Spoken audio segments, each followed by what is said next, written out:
नमस्कार दोस्तों, स्वागत है आपका अपने इस यूट्यूब चैनल पे। देखिए मित्रों, आरपीएससी फर्स्ट ग्रेड का जो फर्स्ट पेपर है, उसमें जीके वाले पोर्शन में अपन ने इंडियन जीके है वो लगभग कंप्लीट कर लिया है। कौन सा जीके? अपन ने जो इंडियन जीके है वह लगभग कंप्लीट कर लिया है। इंडियन जीके के बाद में अपना जो राजस्थान का जीके है वह अपन पढ़ रहे थे और राजस्थान के जीके में भी अपने 2 टॉपिक हैं वो कंप्लीट हो चुके हैं। कौन-कौन से? पहला है 1857 का संग्राम।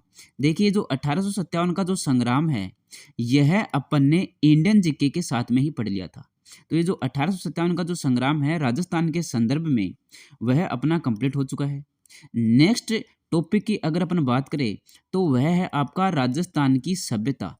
देखिए जो राजस्थान की सभ्यता है, आपके सिलेबस में टोटल 4 सभ्यताएँ दी गई है। वो चारों की चारों सभ्यताएँ अपन ने डिटेल से इससे पहले वाले वीडियो में पढ़ ली है।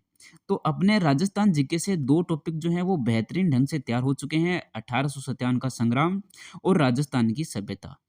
आज के इस वीडियो में अपन बात करेंगे राजस्थान जीके का जो नेक्स्ट टॉपिक है, जिसको बहुत सारे स्टूडेंट जो है स्किप करते हैं, उसका नाम है गुर्जर प्रतिहार वंश। देखिए जो गुर्जर प्रतिहार वंश है, इस गुर्जर प्रतिहार वंश से आपके एग्जाम्स में 1 या 2 क्वेश्चन के आने की पूरी-पूरी संभावना है। और इस टॉपिक को लोग जो है वो स्किप कर देते हैं। क्यों? क्योंकि ये एक बोरिंग सा टॉपिक है, इसमें जो है याद नहीं रहता ये रटने वाला सा हो गया। तो इस टॉपिक को भी अपन बहुत ही आसान शब्दों में पढ़ने की कोशिश करेंगे। देखिए आपके जो है वो मैसेज आते हैं कि पीडीएफ से समझ दे कि साहब पीडीएफ जो है वो अवेलेबल कराओ। तो मैं आप लोगों को बता दूं कि पीडीएफ के चक्कर में आप फालतू में मत पढ़ो। रोज आपके 25 से 30 मिनट का वीडियो होता है। मैं कोशिश करता हूं कि कम से कम समय में आपको बेहतरीन कंटेंट दूं। तो 25 से 30 मिनट का जो वीडियो होता है, इस 25 से 30 मिनट के वीडियो को आप लोगों को ध्यान से देखना है, पहले पढ़ना है मेरे साथ-साथ। उसके बाद में इसको आपको साथ में नोट्स बनाने हैं। आप खुद नोटबुक लेकर के आइए और नोटबुक में आप खुद के नोट्स बनाइए। देखिए पीडीएफ जो है वो मार्केट में हज़ारों लाखों पड़ी है। तो पीडीएफ के चक्कर में आप फालतू में मत पढ़ो। खुद के नोट्स बनाओ। अभी एग्ज़ाम्स में टाइम है आपका, दिसंबर से पहले एग्ज़ाम्स नहीं होनी है। पूरी-पूरी संभावना है कि दिसंबर तक जो है आपकी एग्ज़ाम होगी। तो नवंबर-दिसंबर आप मान के चलो, तो आपके पास बेहतरीन टाइम पड़ा है अभी। तो आप अपने खुद के नोट्स बनाइए और खुद के नोट्स बना कर के उनको रोज़ रिवाइज़ कीजिए। आपको जो 20 से 25 मिनट में ये जो क्लासेस मिल जाती हैं, इसमें आपको जो भी टॉपिक पढ़ाया जाता है, उस टॉपिक को आपको किसी भी अन्य प्लेटफ़ॉर्म से या किसी भी अन्य गाइड से पढ़ने की ज़रूरत महसूस ही नहीं होगी, क्योंकि पूरा जो कंटेंट है वो आपको एक साथ दे दिया जाता है। 5 से 7 किताबों का जो निचोड़ है, वह निचोड़ आपको दिया जा रहा है। तो आप ये पीडीएफ की डिमांड मत कीजिए। और अगर आपको पीडीएफ की ज़्यादा ही आवश्यकता महसूस हुई, तो मेरा क्या है, मैं तो 1-2 घंटे में पीडीएफ बना कर के आप लोगों को सेंड कर दूँगा। लेकिन जहाँ तक मेरी सोच है, जहाँ तक मेरा मानना है कि पीडीएफ के चक्कर में ना पढ़ कर के आप अपने खुद के नोट्स बनाइए। 20 से 25 मिनट के वीडियो में आपको नोट्स बनाने में मैक्सिमम 1 घंटा लगेगा। आप क्लासेज़ को आराम से देखिए, वीडियो को मेरे साथ पढ़िए, रिवाइज़ कीजिए, उसके बाद में आराम से नोट्स बनाइए और नोट्स बनाने के बाद में उनको रिवाइज़ कीजिए। बाकी का जो समय है 23 घंटा जो बच गया आपका, उस 23 घंटे में आप अपना काम कीजिए। आपका जो भी सिलेबस है, उस सिलेबस के अकॉर्डिंग आपका जो सब्जेक्ट है, उस सब्जेक्ट को तैयार कीजिए। तो ये जो 1 घंटे में आप आसानी से इन नोट्सों को बना सकते हो। तो ये मैंने आज जो 4-5 मिनट फालतू लिए, तो ये जो पीडीएफ की जो डिमांड आ रही है, पीडीएफ की जो माँग आ रही है, इन्हीं को देखते हुए मैंने सोचा ये 2-4 मिनट है आप लोगों से बात कर लूँ। आज का अपन वीडियो शुरुआत करते हैं समय को ज़्यादा ना लेते हुए। देखिए, आज जो वीडियो है अपना वो बनने वाला है गुर्जर प्रतिहार राजवंश पे। तो इस गुर्जर प्रतिहार राजवंश को अपन बहुत ही आसान शब्दों में समझने की कोशिश करेंगे।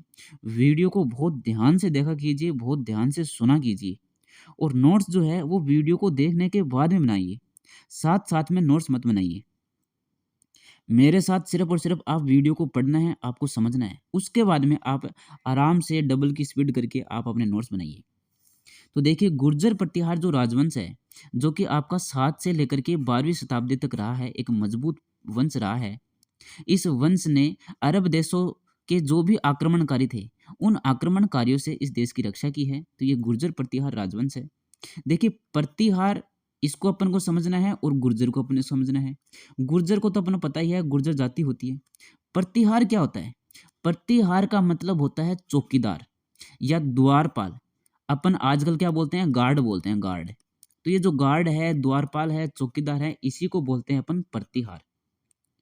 अब इन गुर्जर प्रतिहारों की उत्पत्ति कहाँ से हुई है, किन किन रचनाकारों ने इनकी उत्पत्ति के बारे में क्या क्या बातें कही है, वो बातें पढ़ेंगे तब अपन को समझ में आएगा कि गुर्जर प्रतिहार की उत्पत्ति हुई कहाँ से है। देखिए ये गुर्जर ही थे क्या, यह बात भी अपन को देखने को मिलेगी कि जो प्रतिहार थे यानी कि जो चौकीदार थे पहले, ये गुर्जर जाति से ही संबंधित थे क्या, तो ये भी अपन देखेंगे। और प्रतिहार यानी कि चौकीदार यानी कि द्वारपाल, ये जो है गुर्जर जो है वो क्यों कहलाए, प्रतिहार क्यों कहलाए, ये सारी बातें अपन डिटेल से समझेंगे। तो देखिए उत्पत्ति के बारे में अपन बात करते हैं, तो सबसे पहले अपन बात करते हैं पृथ्वीराज रासो। यह एक ग्रंथ है, यह एक बुक है जो किसने लिखी है? चंद बरदाई ने लिखी है। तो ये चंद बरदाई की रचना है पृथ्वीराज रासो। इस पृथ्वीराज रासो में अपन को देखने को मिलता है कि चंद बरदाई ने लिखा था कि गुरु वशिष्ठ ने आबू पर्वत पर अग्निकुंड यज्ञ किया, जिसमें 4 वंशजों की उत्पत्ति इन्होंने बताई। कौन कौन से वंशज? प्रतिहार, परमार, चालुक्य और चौहान। तो ये जो चंद बरदाई ने एक बुक लिखी है जिसका नाम है पृथ्वीराज रासो, इस बुक में इन्होंने लिखा है कि भाई साहब गुरु वशिष्ठ जो थे वो आबू पर्वत पर अग्निकुंड यज्ञ कर रहे थे और उसमें 4 जातियां जो है, 4 वंशज जो है वो पैदा हुए। प्रतिहार सबसे पहले, ये क्रम भी आपको ध्यान में रखना है, ये क्रम भी पूछा जाता है एग्जाम्स में। तो सबसे पहला जो वंश आया था वो आया था प्रतिहार, फिर परमार, फिर चालुक्य और फिर चौहान। तो प्रतिहार, परमार, चालुक्य, चौहान। तो ये चंद बरदाई है, इन्होंने तो ये कह दिया कि जो गुरु वशिष्ठ ने जो यज्ञ किया था उसमें से इस प्रतिहार वंश की उत्पत्ति हुई है। ठीक है। उसके बाद में सी यू की, ये भी किताब का नाम है एक। ये इस किताब किसकी है? हेन सांग की किताब है। तो प्रतिहारों का क्षेत्र इन्होंने कुचेला जो कि गुजरात में है इसको बताया है और इस किताब में, और राजधानी जो है वो बताई है पोलोमोली, ये भीनमाल नागौर में। तो ये प्रतिहारों का क्षेत्र बताया है और प्रतिहारों की राजधानी बताई है, यानी कि प्रतिहारों के बारे में बताया गया है इस सी यू की इस बुक में। और ये सी यू की बुक है किसकी? हेन सांग की है। ये चीनी यात्री है हेन सांग जो अपने भारत में आता है। तो इन हेन सांग की ये किताब है सी यू की, इनमें इन्होंने प्रतिहारों के बारे में बताया है कि प्रतिहारों का ये तो क्षेत्र था, कौन सा क्षेत्र था? कुचेला, और राजधानी थी पोलोमोली। तो ये क्वेश्चन बहुत बार आ जाता है एग्जाम में कि सी यू की यानी कि हेन सांग की जो बुक है उसमें उन्होंने प्रतिहारों की राजधानी कौन सी बनाई है? तो उन्होंने बताई है पोलोमोली। ये ध्यान में रखना है। विदेशी गुर्जर प्रतिहारों को यानी कि प्रतिहारों को विदेशी किसने कहा है? तो जेम्स टोड ने, स्मिथ ने, क्रुक ने और भंडारकर जी ने, इन लोगों ने प्रतिहारों को विदेशी कहा है। जिसमें से जेम्स टोड ने कहा है कि ये विदेशी एक जाति है, खजर जाति, वहां से ये पैदा हुए हैं, वहां से आए हैं, वहां से इनकी उत्पत्ति हुई है। ये बात कही है आपकी जेम्स टोड ने। भंडारकर ने कहा है इनको विदेशी ब्राह्मण, यानी कि विदेशी ब्राह्मणों से इनकी उत्पत्ति हुई है। तो विदेशी कौन बताते हैं? आपके जेम्स टोड, स्मिथ, क्रुक और भंडारकर, ये इनको विदेशी बताते हैं प्रतिहारों को। अपन प्रतिहारों की उत्पत्ति पढ़ रहे हैं, यानी कि प्रतिहारों की उत्पत्ति हुई कहाँ से है। अब नेक्स्ट जो है वो पढ़ते हैं अपन ईरानी। इनको ईरानी बताते हैं जॉर्ज कनेडी। ये कनेडी जो है इनको बताते हैं ईरानी। प्रतिहारों को क्षत्रिय या सूर्यवंशी और चंद्रवंशी ये बताते हैं आपके गौरी शंकर ओझा। ये गौरी शंकर ओझा कहते हैं ये क्षत्रिय हैं, सूर्यवंशी हैं, चंद्रवंशी हैं। वैदिक आर्य इनको सी वी वैद्य, ये जो वैद्य हैं ये इनको वैदिक आर्य बताते हैं। ब्राह्मण वंशीय दशरथ शर्मा, गोपीनाथ शर्मा, देखिए शर्मा जी ये ब्राह्मण होते हैं, तो ये जो ब्राह्मण होते हैं इनको ब्राह्मण बताते हैं कि ये ब्राह्मण वंश से हैं। ये वेद हैं, ये वैदिक आर्य इनको बताते हैं। गौरी शंकर जी ओझा हैं, ये इनको सूर्यवंशी, चंद्रवंशी, क्षत्रिय ये बताते हैं। बाकी जो आपके विदेशी लोग हैं ये इनको विदेशी बताते हैं। सामाजिक आर्थिक प्रक्रिया की उपज, ये जो BL चट्टोपाध्याय हैं ये इनको बताते हैं कि सामाजिक आर्थिक प्रक्रिया की उपज। कुषाण यानी कि यूची, ये इनको बताते हैं कनिंगम महोदय, तो कनिंगम इनको बोलते हैं कुषाण। विभिन्न जातियों का मिश्रण, दशरथ शर्मा, वीएन पाठक ये प्रतिहारों को विभिन्न जातियों का मिश्रण बताते हैं कि प्रतिहारों ने स्वयं को राम के भाई लक्ष्मण का वंशज माना है। ये प्रतिहार कहते हैं कि भाई साहब आप क्या बोल रहे हो इतनी बातें, हम क्या है, हम हैं राम के भाई लक्ष्मण के वंशज है। किसके वंशज हैं? लक्ष्मण के वंशज हैं। देखिए भगवान राम जो है, भगवान राम अंदर भवन में आपके बैठा करते थे और इनके कक्ष के बाहर जो चौकीदारी का काम करते थे वो कौन करते थे? इनके जो भाई थे लक्ष्मण, वो लक्ष्मण जो थे वो चौकीदारी का काम करते थे। तो ये जो प्रतिहार है ये कहते हैं हम तो इन लक्ष्मण जो है, इन लक्ष्मण के वंशज हैं, क्योंकि यही चौकीदारी का काम करते थे, यही द्वारपाल का काम करते थे। जो राम जो है अंदर बैठा करते थे और बाहर जो है कक्ष के बाहर ये लक्ष्मण खड़ा रहता था। तो चौकीदारी का काम कौन करता था? ये लक्ष्मण करता था। तो इन्होंने कहा प्रतिहारों ने कि राम के भाई जो थे लक्ष्मण, इनके वंशज है हम तो। ठीक है, तो ये बात आपको ध्यान में रखनी है। यानी कि प्रतिहारों की उत्पत्ति ये अपन ने देखी है। अल मसूदी ने प्रतिहारों को अल गुर्जर कहा है। तो अल मसूदी ने प्रतिहारों को क्या कहा है? अल गुर्जर कहा है, जिनको बोलते हैं अपन जुर्ज। प्रतिहारों को क्या कहा है इन्होंने? जुर्ज कहा है। और राजा को इन्होंने कहा है बोरा। देखिए राजा को क्या कहा है इन्होंने? बोरा कहा है। और प्रतिहारों को कहा है इन्होंने जुर्ज। गुर्जर जाति का सर्वप्रथम उल्लेख चालुक्य शासक पुलकेशिन द्वितीय के ऐहोल अभिलेख में मिलता है। ये एक अभिलेख है, ऐहोल अभिलेख। किसका अभिलेख है ये? चालुक्य नरेश है पुलकेशिन द्वितीय, उसका अभिलेख है ये ऐहोल अभिलेख, जिसकी रचना रविकृति जैन ने की है। यानी कि इसके लेखक जो है रविकृति जैन है। इस ऐहोल अभिलेख में सर्वप्रथम गुर्जर जाति का उल्लेख मिलता है अपन को। यानी कि ये जो प्रतिहार थे ये कौन थे? ये प्रतिहार थे आपके गुर्जर। इस बात का पता कैसे चलता है? इस बात का पता चलता है अपन को ऐहोल अभिलेख से। उसमें पता चलता है कि ये गुर्जर जाति थे। प्रतिहारों की जो कुल देवी है वो है आपकी चामुंडा माता। मुहणोत नैणसी ने प्रतिहारों की 26 शाखाओं का उल्लेख किया है। टोटल शाखाएं कितनी बताई है इनकी? 26 शाखाएं बताई है कि प्रतिहारों की 26 शाखाएं थी, अलग अलग 26 ब्रांच थी। तो घटियाला शिलालेख जो है अपना, यहाँ का जो शिलालेख है घटियाला शिलालेख है, उसमें प्रतिहारों की 2 शाखाओं का उल्लेख है। अपने राजस्थान की अगर अपन बात करें तो अपने राजस्थान में 2 शाखाएं थी, मंडोर शाखा और भीनमाल शाखा। तो इन 26 शाखाओं में से 2 शाखाएं जो हैं मंडोर शाखा और भीनमाल शाखा, ये अपने सिलेबस में दी हुई है, क्योंकि यही अपने यहाँ पे थी। तो इन्हीं को अपन को डिटेल से पढ़ना है। इन 26 शाखाओं को अपन को नहीं पढ़ना है, सिर्फ और सिर्फ 2 शाखाओं को पढ़ना है, मंडोर शाखा और भीनमाल शाखा। सबसे पहले जो है वो मंडोर शाखा बनती है, उसके बाद में भीनमाल शाखा है, ये बाद में बनती है। तो इन 2 शाखाओं को अपन को पढ़ना है और ये 2 शाखा जो है आपके सिलेबस में दी गई है। तो गुर्जर प्रतिहारों की अपन ने उत्पत्ति देखी है।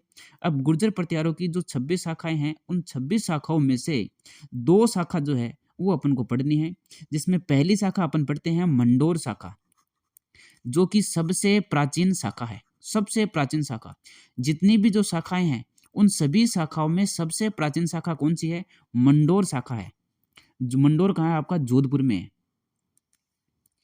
देखिए मंडोर शाखा में अपन जो है प्रतिहार जो पढ़ेंगे वो कितने प्रतिहार पढ़ेंगे, कौन कौन से प्रतिहार पढ़ेंगे, तो एक बार जो है आप इसका जो है ढांचा देख लो। हरिश्चंद्र, ये हरिश्चंद्र जो है प्रतिहारों का मूल पुरुष, आदि पुरुष, ये कहलाता है हरिश्चंद्र। तो हरिश्चंद्र को पढ़ेंगे। हरिश्चंद्र के बेटे का नाम था रज्जिल। हरिश्चंद्र के 4 बेटे हुए, उन 4 बेटों में एक बेटा जो है वो राजा बनता है, जिसका नाम है रज्जिल। तो अपन रज्जिल को पढ़ेंगे। रज्जिल के बेटे का नाम है नरभट्ट, तो अपन नरभट्ट को पढ़ेंगे। और नरभट्ट के बेटे का नाम है नागभट्ट, तो अपन नागभट्ट को पढ़ेंगे। तो 4 तो ये हो गए प्रतिहार आपके, हरिश्चंद्र, रज्जिल, नरभट्ट और नागभट्ट। उसके बाद में नागभट्ट के बाद में बहुत सारे प्रतिहार हुए, उनका कोई भी इतिहास में इतना वर्णन नहीं मिलता है, क्योंकि इन्होंने कोई भी ऐसा काम नहीं किया जो इतिहास में अंकित हो। तो उसके बाद में जो प्रतिहार आते हैं वो आते हैं इंपॉर्टेंट आपके सिल्लुक। सिल्लुक के बाद में आते हैं कक, और इस कक के 2 बेटे हुए, कौन कौन से? एक तो बाउक और एक कक्कुक। और सबसे अंत में अपन पढ़ेंगे हमीर प्रतिहार। तो ये जो 9 प्रतिहार हैं, ये 9 प्रतिहार अपन इस मंडोर शाखा में पढ़ेंगे, और ये 9 प्रतिहार ही इंपॉर्टेंट है, इनमें से ही क्वेश्चन आते हैं आपके। तो देखिए ये जो अपना राजस्थान है, इस राजस्थान में 2 शाखा है प्रतिहारों की। पहली शाखा है मंडोर शाखा और दूसरी जो शाखा है उसका नाम है भीनमाल शाखा। आज की इस वीडियो में अपन मंडोर शाखा को डिटेल से पूरा पढ़ लेंगे। इनको पढ़ने के अलावा अपन मंडोर शाखा में दो प्रशस्ति भी पढ़ेंगे। बाहुक प्रशस्ति, तो नाम से ही पता चल रहा है ये बाहुक प्रशस्ति किसकी है, ये बाहुक की है।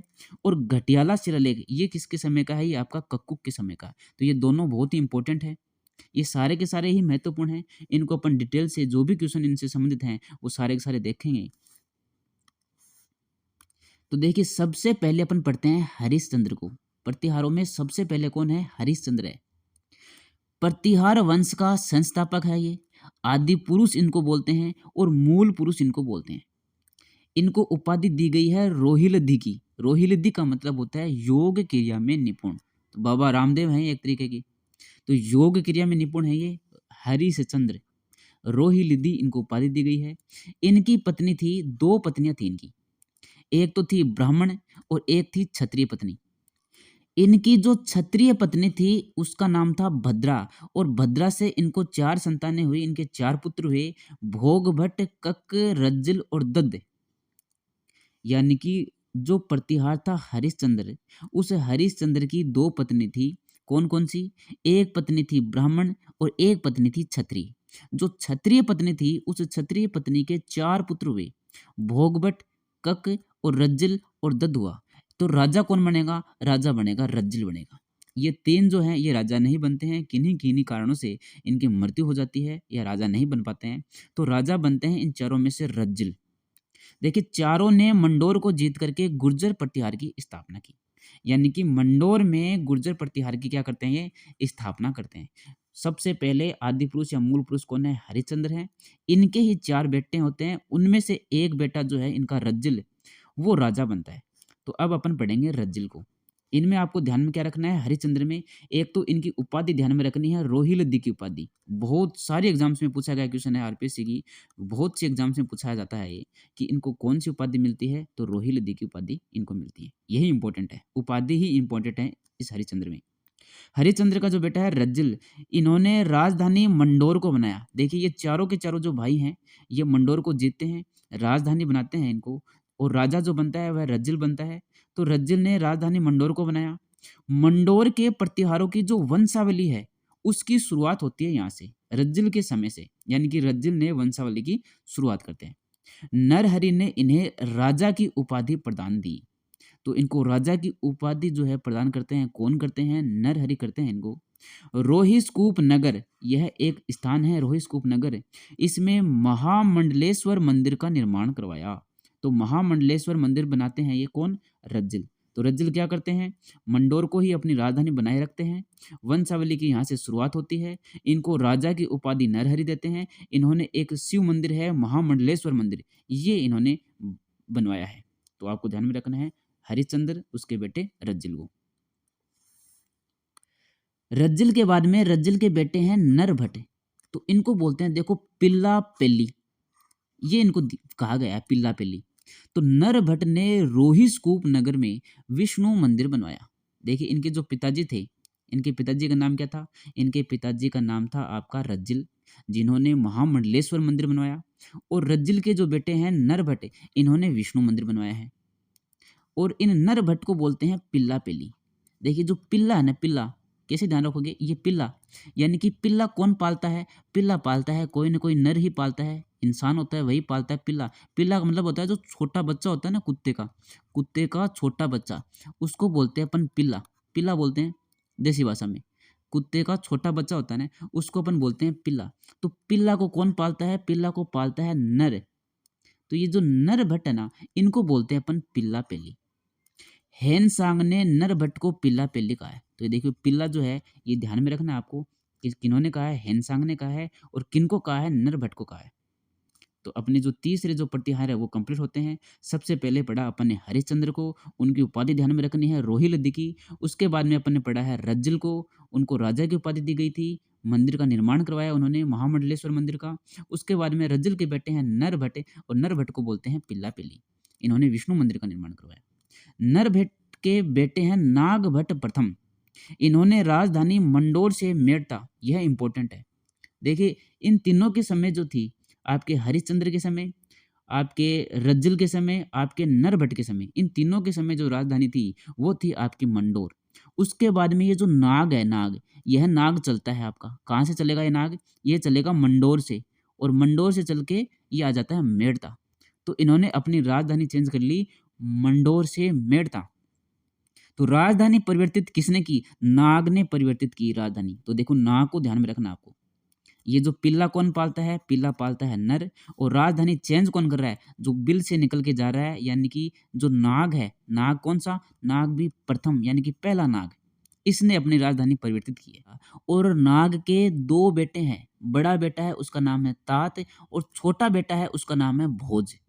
ये जो तात है, इसको मतलब नहीं है राजपाट से, ये अध्यात्म की ओर जाता है, तो यह राजा नहीं बनता है। राजा कौन बनता है? आपका छोटा जो बेटा होता है भोज, ये राजा बनता है। फिर आगे और बहुत सारे राजा बनते हैं जिनका इतना वर्णन नहीं किया गया है। अपन पढ़ेंगे इनके बाद में सिल्लुक को। देखिए ये जो 4 हैं आपको क्रम से ध्यान में रखने हैं। सबसे पहला हरिश्चंद्र, उसके बाद में उनका जो बेटा है रज्जिल, उसके बाद में है नरभट्ट, उसके बाद में है नागभट्ट प्रथम।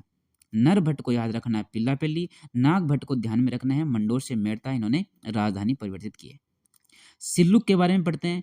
तो वल मंडल के शासक भाटी देवराज को हराया।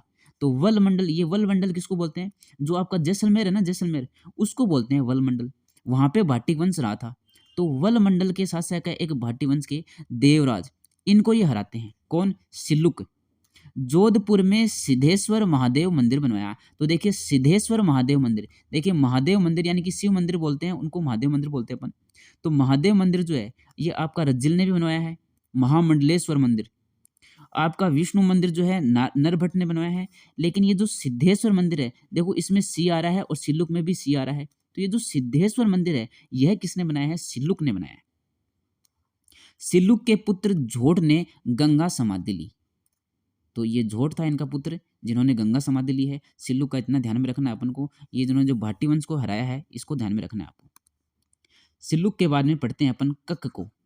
व्याकरण, कला, तर्क, ज्योतिष के विद्वान। ये जो क्वेश्चन है आपको ये लग रहा होगा कि ये जो लाइन है इंपॉर्टेंट नहीं है, लेकिन यह जो क्वेश्चन है यह पूछा गया है आपका 2022 में ही राजस्थान पुलिस में एग्जाम हुई थी। राजस्थान पुलिस के एग्जाम्स में ये क्वेश्चन पूछा गया था कि प्रत्याहारों में से कौन सा व्याकरण, कला, तर्क और ज्योतिष का विद्वान रहा है। तो इस प्रकार के क्वेश्चन पूछे जाते हैं। आपको एक एक लाइन में एक एक क्वेश्चन मिलेगा, तो कोई भी जो लाइन है वो स्किप नहीं करनी है। तो व्याकरण, कला, तर्क और ज्योतिष के विद्वान कौन है? आपके कक हैं, ये कक हैं। भीनमाल प्रतिहार, देखो दो शाखाएं हैं अपने राजस्थान में, एक तो है अपनी मंडोर शाखा और दूसरी शाखा है भीनमाल शाखा। तो भीनमाल के जो प्रतिहार थे वत्सराज और नागभट्ट दित्य, जो अपन भीनमाल शाखा पढ़ेंगे तो उसमें इनको पढ़ेंगे वत्सराज को और नागभट्ट दित्य को। तो इन वत्सराज और नागभट्ट दित्य के ये सामंत रहा था। कौन? कक। ये इतना व्याकरण का, कला का, तर्क का, ज्योतिष का ज्ञाता था, लेकिन फिर भी ये भीनमाल प्रतिहार का सामंत रहा था। कक की जो पत्नी है, दो पत्नियां हैं इनकी, एक तो है आपकी पद्मनी और एक है दुर्लभ देवी। पद्मनी जो है वो भाटी वंश की है और दुर्लभ देवी कौन से वंश की है? यह बात निकालना दुर्लभ है, यानी कि इनका जो वंश है अपन को पता नहीं चलता है। तो अपन को ध्यान में रखना है इनकी पत्नियों के नाम पद्मनी और दुर्लभ देवी। पद्मनी जो है इनसे पुत्र की प्राप्ति होती है, उनका नाम है बाउक। और ये जो दुर्लभ देवी है इनसे जो इनके पुत्र होता है उनका नाम है कक्कुक। तो ये जो बाउक और कक्कुक, ये दोनों के दोनों जो है पुत्र हैं किसके? कक के। में सबसे पहले पढ़ेंगे अपन बाउक को। मंडोर शिलालेख से इनकी जानकारी मिलती है। इनकी है बाउक प्रशस्ति। देखो प्रशस्ति का मतलब होता है प्रशंसा करवाना। ये जो थे अपनी ही प्रशंसा करवाते थे। तो प्रशंसा करवाते थे यानी कि किसी भी शिला के ऊपर जो भी लिखवा देते हैं उसको अपन बोलते हैं शिलालेख। अपनी प्रशंसा करवाते हैं उनको बोलते हैं अपन प्रशस्ति। कोई स्तंभ है, इस स्तंभ पे लिखवाते हैं तो उसको बोलते हैं अपन स्तंभ लेख। तो ये प्रशस्ति का मतलब होता है अपनी प्रशंसा के बारे में लिखवाना। तो बाउग ने भी प्रशस्ति लिखवाई 837 ईस्वी में, ये इंपॉर्टेंट है। मंडोर के विष्णु मंदिर में, एक विष्णु मंदिर है वहां पे इन्होंने प्रशस्ति लगवाई, जिसे बाद में जोधपुर शहर के परकोटे में लगा दिया गया था। देखिए जोधपुर शहर जब बना था, जोधपुर शहर का जो परकोटा बना था, तो उस परकोटे में जो पत्थर थे वो लगाए जा रहे थे। परकोटे में क्या लगाए जा रहे थे? पत्थर लगाए जा रहे थे। जोधपुर शहर का जो चारों ओर परकोटा बन रहा था उस परकोटे में पत्थर लगाए जा रहे थे। तो ये जो प्रशस्ति है, ये जो प्रशस्ति का मतलब ये एक शिला है, शिला के ऊपर इन्होंने जो बाउक ने अपनी जो है प्रशंसा लिखवाई है।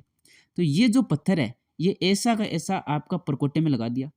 तो वहाँ जो लोगों ने देखा कि ये तो किसी न किसी की प्रशस्ति है, यहाँ पे तो कुछ लिखा हुआ है। उसके बाद में उसको वहाँ से हटवाया गया और उन इसको जो है बाव की जो प्रशस्ति है, इसको सुरक्षित रखा गया। तो इन परकोटे में लगा दिया। देखिए बहुत सारी जो प्रशस्ति है, बहुत सारे जो लेख है, अभिलेख है, शिलालेख है, ये आज के समय में क्या है, आपकी धूमिल हो चुके हैं। इतने मिलते नहीं हैं, बहुत कम मिले हैं ये जो लेख है, शिलालेख बहुत कम मिले हैं और जो भी मिल रहे हैं, उनसे अपन को इतिहास के बारे में जानकारी मिलती है।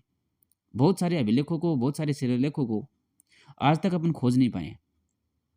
देखिए यही देख लो आप, बाउक प्रशस्ति है, इसी के बारे में देख लो कि बाउक प्रशस्ति है, इस बाउक प्रशस्ति को दीवार में चिनवा रहे हैं, यानी कि परकोटा बना रहे हैं, उसमें पत्थर लगा रहे हैं, तो उन पत्थरों में ये बाउक प्रशस्ति है, ये भी लगा दिया। फिर लोगों ने देखा कि यहाँ पे तो कुछ लिखा हुआ है, तो लिखा हुआ तो देखा फिर ये तो किसी न किसी प्रतिहार वंश के बारे में है, तो बाहुक प्रशस्ति है, बाहुक प्रशस्ति को फिर सुरक्षित रखा गया। तो प्रतिहारों की वंश परंपरा जानने का उपयोगी साधन है। इस प्रशस्ति में विष्णु और शिव पूजा की जानकारी मिलती है। तो ये बाहुक कौन है? ये बाहुक है आपका कक का पुत्र, और इन्होंने जो प्रशस्ति लिखाई है बाहुक प्रशस्ति, ये 837 ईस्वी की है, तो ये ध्यान में रखना आपको। बाहुक के बाद में कक्कुक, ये बाहुक का ही भाई है और कक का बेटा है, यानी कक के दो पुत्र हैं, बाहुक और कक्कुक, जिसमें बाहुक का अपन ने पढ़ लिया है, बाहुक प्रशस्ति 837 ईस्वी।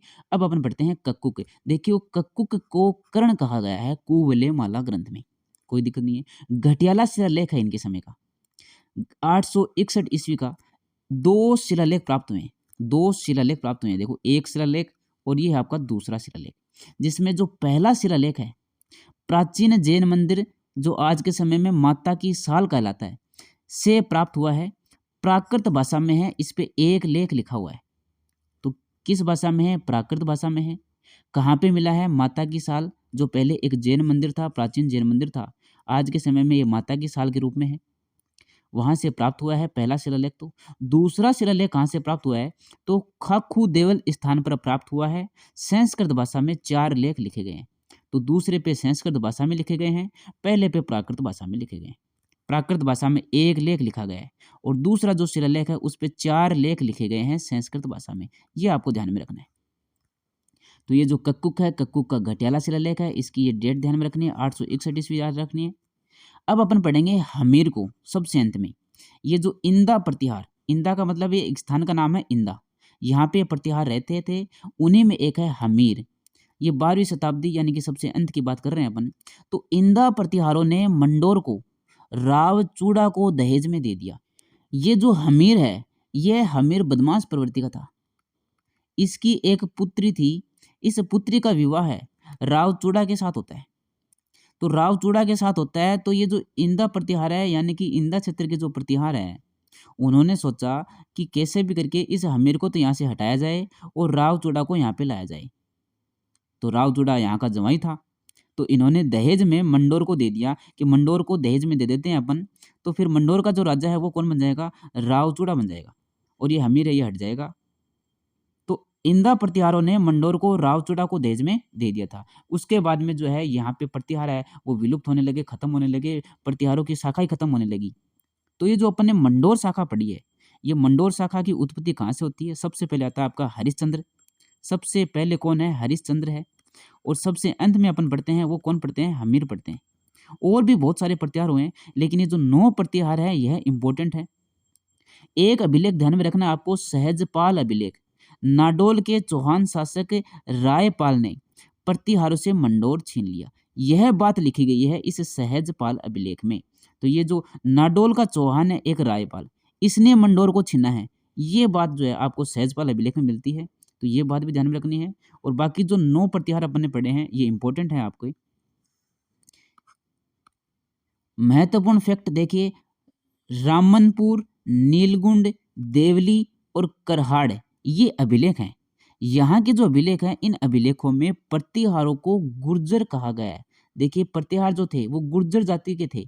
ये कैसे पता चलता है अपन को? ये पता चलता है इन अभिलेखों से। ये जो 4 जगह के अभिलेख मिले हैं, एक तो है आपका रामनपुर, दूसरा है आपका नीलगुंड, और तीसरा है आपका देवली, और चौथा है आपका करड़ा है, यानी कि करहाड़। तो रानी देव करहाड़, कैसे भी आप ट्रिक से इनको याद कर लेना, रानी देव करहाड़। सर्वप्रथम गुर्जर जाति का जो उल्लेख है अपन ने पढ़ा है, चालुक्य नरेश पुलकेशिनदित्य, इसका एक अभिलेख है। उस अभिलेख में अपन को गुर्जर जाति का जो उल्लेख मिलता है, अपन को पता चलता है कि प्रतिहार कौन थे? प्रतिहार थे आपके गुर्जर जाति के। प्रतिहार क्या होते हैं? प्रतिहार होते हैं आपके चौकीदार, जो कि द्वारपाल, वो होते हैं आपके प्रतिहार। ये गुर्जर जाति के थे, इसलिए इनको बोलते हैं अपन गुर्जर प्रतिहार। ये जो है आपके 7 से लेकर के और 12वीं शताब्दी तक आपके रहे थे। बाहरी आक्रमणों से, अरब देशों से, यानी कि अरब आक्रमणकारियों से इन्होंने देश को बचाया था, देश की रक्षा की थी, चौकीदारी का काम किया था। इनको पढ़ना बहुत इंपॉर्टेंट है। तो एक शाखा जो थी वो अपन ने कंप्लीट कर ली है, उस शाखा का नाम है अपना मंडोर शाखा। दूसरी शाखा जो है वो है आपकी भीनमाल शाखा। ये भीनमाल शाखा अपन नेक्स्ट वीडियो में याद करेंगे, नेक्स्ट वीडियो में पढ़ेंगे। तो आज की इस वीडियो में अपन इतना ही पढ़ेंगे। वीडियो को बार-बार रिवाइज़ कीजिए, देखिए, साथ में नोट्स बनाते जाइए। अब मिलते हैं नेक्स्ट वीडियो में। धन्यवाद।